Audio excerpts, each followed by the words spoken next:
बिस्मिल्लाहिर्रहमानिर्रहीम। अस्सलाम वालेकुम नाज़रीन, मैं हूं अमाद मजीद। आप देख रहे हैं यूट्यूब चैनल। आज दिन भर की बड़ी खबरें लेकर आपकी खिदमत में हाजिर हूं। मुस्लिम लीग नून के सीनियर तरीन रहनुमा की गिरफ्तारी, या यूं कह लें कि नवाज शरीफ के राइट हैंड की गिरफ्तारी। अदालत से बड़ी खबर आ गई है। सुप्रीम कोर्ट की बड़ी खबर ने तहलका मचा दिया है। इमरान साहब के जो केसेस चल रहे हैं, उन केसेस के ऊपर जो समातें हुई हैं उनका अहवाल, इसके अलावा सनम जावेद, डॉक्टर यास्मीन राशिद की जो अदालत में पेशी हुई है, अदालत ने क्या हुक्म जारी किया है, मोना सिलाई, चौधरी परवेज इलाही के मुतल्लिक अहम तरीन खबर, नवाज शरीफ से वापसी से पहले ही नवाज शरीफ के जो उनका राइट हैंड है वो गिरफ्तार होने जा रहा है।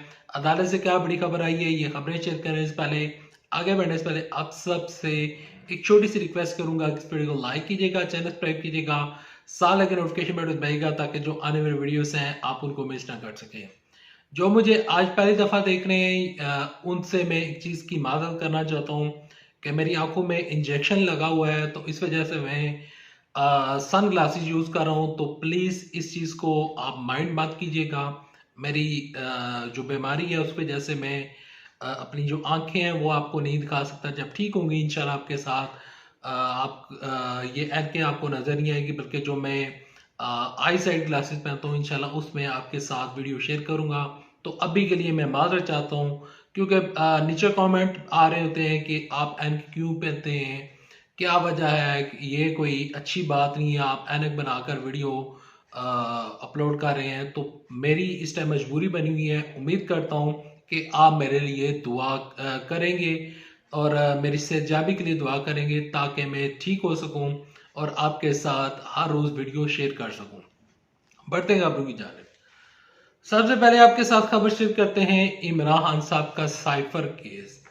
आज इमरान साहब के ऊपर साइफर केस के सिलसिले में इमरान साहब के ऊपर और शाह महमूद कुरैशी के ऊपर फर्ज जुर्म आयद होनी थी, लेकिन इमरान खान साहब ने एक काम किया था, उस काम की वजह से आज फर्द जुर्म आयद नहीं हो सकी।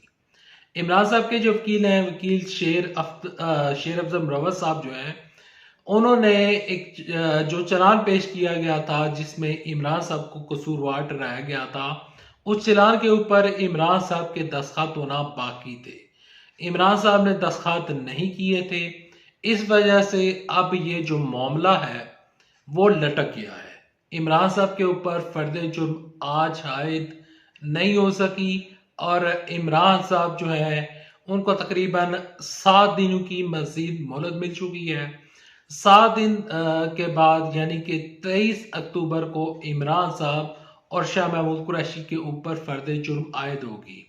लेकिन यह मामला साथ में इस्लामाबाद हाई कोर्ट में भी चल रहा है। इमरान साहब के जो वकला हैं उन्होंने इस्लामाबाद हाई कोर्ट से इस्तदा की थी कि इमरान खान साहब के ऊपर आर्टिकल 248 के तहत इमरान साहब को इस्तिस्ना हासिल है। इमरान साहब उस टाइम वजीर आजम थे जब उन्होंने जत्थे में खड़े होकर वो साइफर दिखाया था और साइफर में जो कुछ लिखा हुआ था इमरान साहब ने वो अवाम को दिखाया था। इमरान साहब ने वो साइफर किसी भी दुश्मन को नहीं दिखाया, कोई भी उसका मिस यूज नहीं किया। तो लिहाजा आर्टिकल 248 के तहत इमरान साहब को जो इस्तिस्ना मिल रहा है, तो उस इस्तिस्ना के तहत इमरान साहब के ऊपर ये केस नहीं बनता। एजाज साहब ये कह रहे हैं, शेर अफजल मुरव्वत साहब ये कह रहे हैं, सलमान सफदर साहब जो हैं वो कह रहे हैं। इमरान साहब के जो वकला हैं वो इस चीज़ को लेकर और इस पॉइंट को लेकर इस्लामाबाद हाई कोर्ट में इमरान साहब के ऊपर ये जो केस चल रहा है इसमें इमरान साहब की जमानत चाहते हैं और आर्टिकल 248 को बुनियाद बनाया जा रहा है।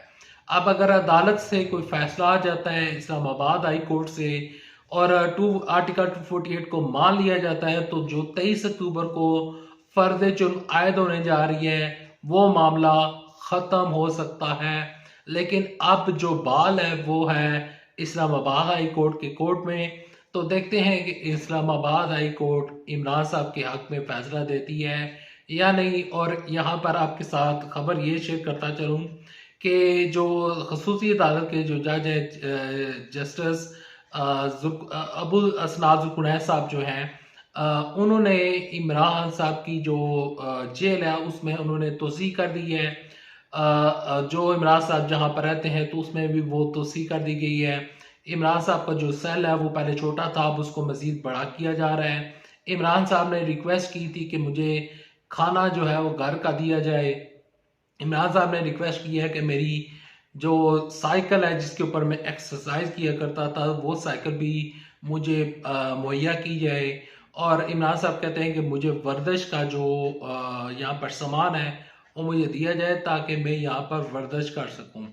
इमरान साहब की एक आदत है कि इमरान साहब सुबह उठते साथ ही वर्जिश करते हैं। जब वज़ीर आज़म हुआ करते थे तो इस चीज़ के ऊपर उनके मुखालफिन भी काफ़ी ज़्यादा इमरान साहब को क्रिटिसाइज़ किया करते थे कि इमरान साहब 3-3 4-4 घंटे वर्जिश करते रहते हैं, 9-10 बजे ये ऑफिस में आते हैं। इस तरह का जो उनके मुखालफिन हैं उस तरह का बयानिया रखते थे। अब इमरान साहब जो है वो दोबारा वर्जिश करना चाहते हैं और इमरान साहब ने रिक्वेस्ट कर दी है। लेकिन अगर इमरान साहब का ये केस जो है अगर इस्लामाबाद हाई कोर्ट इस केस को ख़त्म कर देता है तो हो सकता है कि इमरान साहब बाहर आ जाए। हाँ, अलबत्ता ये भी हो सकता है कि इमरान साहब बाहर आए या फिर किसी दूसरे केस में इमरान साहब को फिर गिरफ्तार कर लिया जाए। ये आने वाला टाइम बताएगा। तो आने वाले जो 48 से 72 घंटे हैं वो काफ़ी ज़्यादा अहम है इमरान साहब के केसेस के सिलसिले में। देखते हैं कि इस्लामाबाद हाई कोर्ट क्या बड़ा फैसला सुनाती है। अगली खबर की जाने बढ़ते हैं। अगली खबर कुछ यूँ है कि डॉक्टर यास्मीन, राशिद और सनम जावेद की जो गिरफ्तारी हुई है और वो काफ़ी लंबे अरसे से 9 मई के वाक़यात के बाद वो जेल में ही हैं। तो अभी उन्होंने जो दरख्वास्तें दी थी कि ज़मानत की जो दरख्वास्त थी वो दोनों की दरख्वास्तें जो है वो मुस्तरद कर दी गई हैं। सनम जावेद की जो दरख्वास्त है उसको मुस्तरद कर दिया गया है और डॉक्टर यास्मीन की जो राशिद की जो उन्होंने ज़मानत की दरख्वास्त दी थी उसको भी मुस्तरद कर दिया गया है। यहाँ पर चौधरी परवेज़ इलाही और मोना इलाही से रिलेटेड आम तरीन खबर सामने आई है। उनके ऊपर नैब के जो केसेस हैं वो दोबारा खुलने जा रहे हैं और ये तमाम तरशीदें जो है वो दोबारा स्टार्ट होने जा रही हैं। सुप्रीम कोर्ट से बड़ी खबर ने हलचल मचा दी है। सुप्रीम कोर्ट से बड़ी खबर सामने आई है। सुप्रीम कोर्ट से बड़ी खबर कुछ यूं सामने आई है कि नैब की जो तरमीम में जो साबका चीफ जस्टिस उमर अता बंदयाल ने उड़ाई थी, 3 रुकनी बेंच था। 3 रुकनी बेंच में से 2-1 से फैसला आया था और एक जज साहब जो थे उन्होंने इख्तलाफी नोट जो था वो लिखा था, जबकि 2 जो जज साहिबान थे उन्होंने नैब की तरमीमों को उड़ा दिया था। अब वो नैब की तरमीमें उड़ चुकी हैं। साथ में प्रैक्टिस एंड प्रोसीजर बिल के ऊपर बड़ा फैसला सामने आ चुका है और उस फैसले के बाद अब कोई भी केस जो है वो 3 जज की बजाय 5 जो जज साहिबान हैं वो कोई बेंच बना सकेंगे। 3 रुकनी बेंच नहीं बन सकता प्रैक्टिस एंड प्रोसीजर बिल के ऊपर फैसला आने के बाद। तो लिहाजा दरख्वास्त गुजार ने और फारूक एच नाइक साहब ने एक दरख्वास्त जमा करवाई है और वफाक ने एक दरख्वास्त जमा कराई है सुप्रीम कोर्ट में कि नैब की तरमीम को जो पिछले चीफ जस्टिस उमर अता बंदयाल थे जो उन्होंने उड़ा दिया था, अब नैब की तरमीमों को बहाल किया जाए और उन्होंने दरख्वास्त में मौक़िफ़ ये इख्तियार किया है कि ये जो नैब की तरमीमें उड़ी हैं इसमें जो सुप्रीम कोर्ट था वो कोई पार्टी नहीं था। सुप्रीम कोर्ट ने जो फैसला दिया है हमें उससे इख्तिलाफ है, हमारे मौक़िफ़ को सुना नहीं गया, तो लिहाजा सुप्रीम कोर्ट इस फैसले को उड़ा दे। अगली खबर की जाने पड़ते हैं। 21 अक्टूबर को नवाज शरीफ साहब वापस आ रहे हैं, लेकिन 21 अक्टूबर को ही एक बहुत बड़ा केस लग चुका है और 21 अक्टूबर को एक बड़े केस का फैसला आने लगा है। नैब की तरमीमें बहाल होने के बाद कि नैब की जो तरमीमें हैं जब से वो उड़ी हैं तो जो केसेस हैं वो दोबारा खुल चुके हैं। 10 अक्टूबर को केस लगा था इसाक डार साहब का। इसाक डार साहब 10 अक्टूबर को वो नहीं आए थे क्योंकि इसाक डार साहब लंदन में थे। तो जो जज बशीर साहब हैं उनकी अदालत में जो ट्रायल कोर्ट है उसकी अदालत में इसाक डार साहब को तलब करने की उन्होंने नोटिस जारी किए थे। वो कहा था कि आप ज़ाती सेहत में आकर जवाब जमा करवाएं, लेकिन इसहाक डार साहब जो थे वो पेश नहीं हुए, तो ये मामला 17 अक्टूबर है वहां तक पहुंच चुका था। आज दोबारा जो है वो इस केस के ऊपर समाअत हुई है और दौरान समाअत जो है वो आज फिर इसहाक डार साहब जो है वो पेश नहीं हुए, लेकिन उनके जो वकला हैं वो पेश हुए। इसके अलावा नैब के जो लोग हैं और नैब के जो वकला टीम है उन्होंने वहां पर आकर अपने दलाइल मुकम्मल किए हैं और इधर से इसहाक डार साहब के जो वकील हैं उन्होंने भी दलाइल मुकम्मल कर लिए हैं। अब जो जज बशीर साहब हैं उन्होंने फैसला महफूज कर लिया है और ये महफूज फैसला 21 अक्टूबर को सुनाया जाएगा।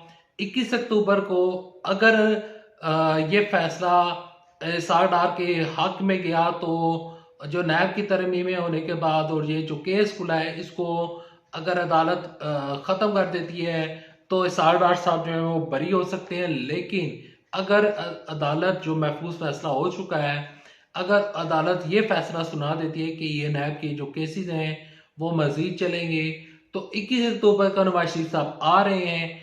जब वो पाकिस्तान आएंगे, साथ ही अगर ये बड़ा फैसला आ जाता है तो इसहाक डार साहब जेल में चले जाएंगे। बल्कि इसहाक डार साहब क्या यहाँ पर जितने भी नून लीग के हैं, अता तार साहब हो गए, इसके अलावा जितने भी बड़े बड़े लोग हैं नून लीग के, वो जेल की सलाहों के पीछे आपको नजर आएंगे। नवाज शरीफ साहब से रिलेटेड आम तरीन खबर सामने आई है कि नवाज शरीफ साहब जो हैं उन्होंने अपनी हिफाजी जमानत की जो दरख्वास्त है उसके ऊपर उन्होंने काम शुरू कर दिया है और उन्होंने वो दरख्वास्त जमा करवानी है लाहौर हाई कोर्ट में। और यहाँ पर अब मामलात जो हैं, पहले मामलात जो थे वो बरयानियों के ऊपर चलते थे, बरयानी को बरयानियाँ दिखाकर और बरयानी कलाकार वोट हासिल किया जाता था। वो मामलात अब ख़त्म हो चुके हैं। अब जो मामला है वो चला गया है ओंडा 1 to 5 तक और अब एक और नया मामला जो है वो सामने आया है। नून लीग के एक रुकन है और नून लीग के एक वर्कर है, उन्होंने जलसे में खड़े होकर ऐलान किया है कि जो बंदा नवाज शरीफ के इस्तकबाल में जाएगा लाहौर, वो सीधा जन्नत में जाएगा। यहाँ पर हमें अस्तगफिरुल्लाह करना चाहिए कि इलेक्शन लड़ने के लिए और इलेक्शन जीतने के लिए किस तरह के बयानिए बनाए जा रहे हैं और मजहबी कार्ड जो है वो इस्तेमाल किए जा रहे हैं। यहाँ पर राना सनाउल्लाह साहब ने जब नवाज शरीफ साहब इससे पहले वापस आए थे तो उन्होंने एक अल्फाज यानी कि उन्होंने एक बयान दिया था, अस्तगफिरुल्लाह, मुझे ये दोबारा वो बयान पढ़ते हुए और दोबारा यहाँ पर शेयर करते हुए भी शर्म महसूस हो रही है कि राना सनाउल्लाह साहब ने कहा था कि नवाज शरीफ साहब का इस्तकबाल करना अस्तगफिरुल्लाह हद से ज़्यादा सवाब है। यहाँ पर राना सनाउल्लाह साहब के ऊपर भी केसेस खुल जाएंगे और ये लोग जो हैं वो केसेस को ही भुगते रहेंगे। मुझे नहीं लगता कि नवाज शरीफ साहब दोबारा पाकिस्तान के वज़ीर-ए-आज़म बन पाएंगे। Well, thanks for watching this video. Video पसंद आने तो वीडियो को लाइक करें, चैनल सब्सक्राइब करें, कमेंट सेक्शन में अपनी फीडबैक दीजिएगा और मेरे लिए दुआ कीजिएगा कि मेरी आंखें जल्द से जल्द ठीक हों। अल्लाह हाफिज़। पाकिस्तान।